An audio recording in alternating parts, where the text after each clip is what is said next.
Ақтөбе облысында онкологиялық көмекті дамыту бағдарламасының орындалуына жергілікті атқарушы органдар жете көңіл бөлмеген. Ал Маңғыстауда осы салада қызмет ететін маман тапшы. Бүгін мәжілісте Қазақ онкология және радиология ғылыми зерттеу институтының директоры Қуаныш Нұрғазиев осындай мәселе көтерді. Ең сорақысы, өткен жылғы есеп бойынша елімізде 33 мыңнан астам адам қатерлі кеселмен сырқаттанған. Бүгінде 146.400 адам диспансерлік есепте тұр. Дегенмен елімізде науқастардың емделіп тегін тексерістен өтуіне жағдай жасалып келеді. Мәселен, биыл Семейде ядролық медицина орталығы ашылса, алдағы уақытта өңіраралық жоғарғы технологиямен жабдықталған 5 онкологиялық орталық құрылады. Алайда азаматтар өзінің денсаулығына салғырт қарап, алдын ала тексерістен өтпейді.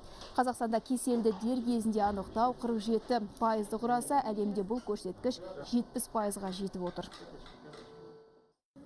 Халықтың сана сезімін көтеру керек. Үкімет көп жасап жатыр.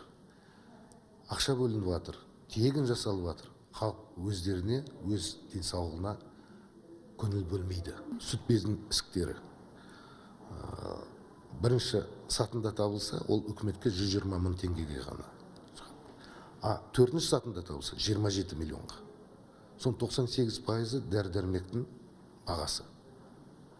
Соны бізге емдеуде оларды оңай.